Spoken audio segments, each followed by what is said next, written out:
Hamas puts their citizens in front of their military targets. Our greatest enemy is not external, it's internal. Iran is certainly complicit here.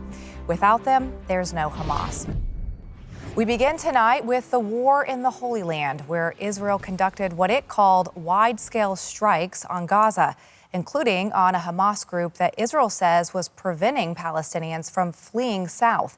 The humanitarian crisis in Gaza has deepened, with Hamas urging Palestinians to ignore Israel's warning to evacuate. At the White House today, President Biden slammed Hamas for using Palestinian civilians as human shields. Hamas is hiding behind Palestinian civilians, and is despicable and, not surprisingly, cowardly as well. This also puts an added burden on Israel while they go after Hamas. Meanwhile, the White House is squarely blaming the crisis on Iran, which funds Hamas, with a spokesman saying that Iran is certainly complicit here. Without them, there's no Hamas. We're joined now by former Arkansas Governor Mike Huckabee, the host of Huckabee right here on TBN.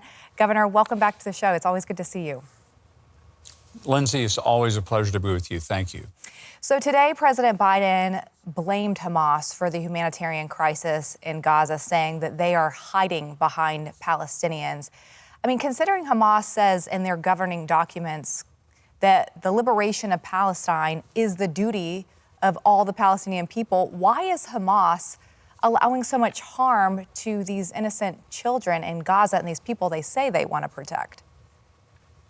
Lindsay, it's really disgusting, but Hamas understands that if they can produce serious, significant civilian casualties and show them to the world and blame Israel for it, the world is likely to turn against Israel. They'll forget the massacre, the barbarian massacre of these savages toward the Israeli innocent citizens on October the 7th, that they'll begin focusing on the people of Gaza and how they have been unfortunately killed.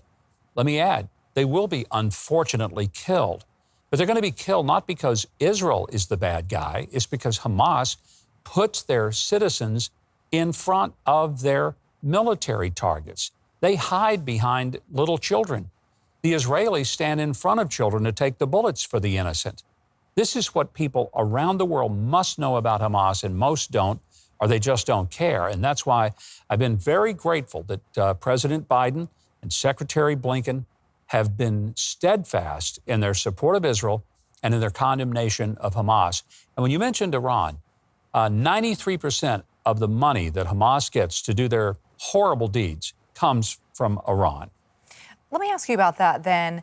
Do you feel like the U.S. and Israel should be going directly after Iran then? Because, like you mentioned, they're the ones who make Hamas possible in the first place.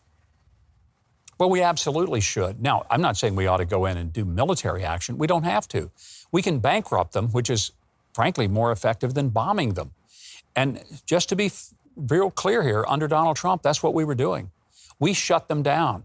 We put sanctions on them that not only would not allow them to do business with any American company, but we had second-degree sanctions on them that wouldn't allow them to do any business with the country that did business with us, which is pretty much the entire world. As a result, Iran was bankrupted. They were in real trouble financially. When Joe Biden came in and relaxed those sanctions, and he gave or made possible for the $6 billion to go back, opened up their oil markets, which was $80 billion, everything changed for Iran. They were back in the money. And what did they do with that money? They gave it to Hezbollah in Lebanon. They gave it to Hamas in Gaza.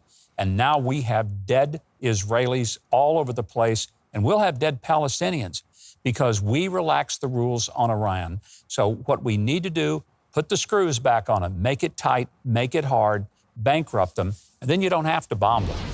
I mean, I'm looking at some of these protests in major cities in support of Palestine. In fact, in support of Hamas. In fact, just last night at George Washington University in Washington, D.C., a giant laser sign was posted on the side of the campus library, which was endowed by a Jewish person who was a supporter of the Holocaust Museum, ironically, offering their support for the martyrs of Hamas.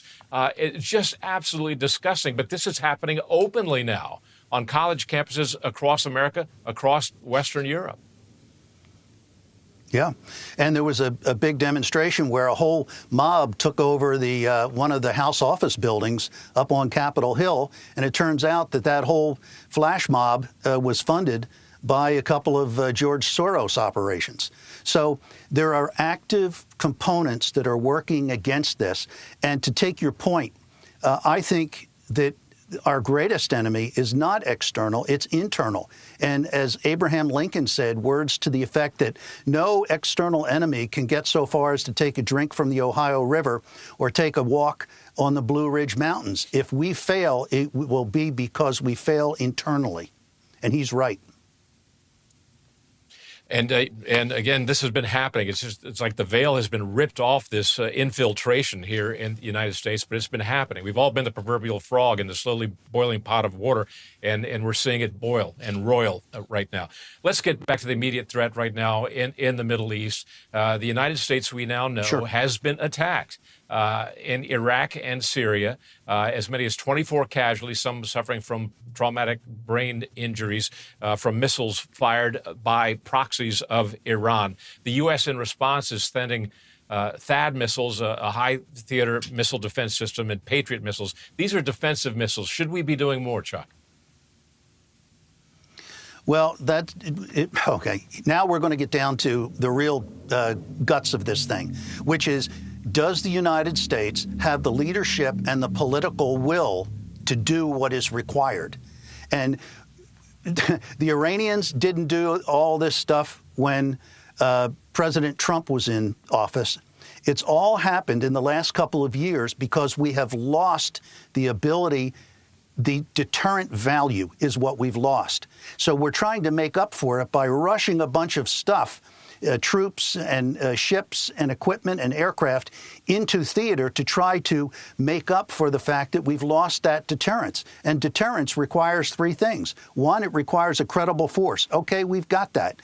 Two, it requires your enemy to have it in his mind that you're going to follow through and you're going to use that, and that anything that he does is going to be an utter failure. And the third thing you need is consistent messaging. We have not had the last two for some period of time, and that's why the wheels are coming off this, Doug. Well, what does that mean, the wheels are coming off this? What's your worst case scenario? Worst case scenario is that Iran continues to use the Arabs, which is kind of ironic, to use them, and they open up a front with Hezbollah in the north, and that there is an uprising in the West Bank, along with forces, Israeli forces being tied up with Hamas down on the Gaza Strip. The good news is I don't think Syria is going to intervene. And the reason is because the fighting there in their 13-year civil war has been higher in the last couple of weeks than it has been in the last 4 years. So they've displaced half their population and killed 500,000 of their people. They're not in any position to enter in to try to take the Golan Heights back. But using these Iranian surrogates to destabilize and tear down the government of Israel, that's where I think this is going.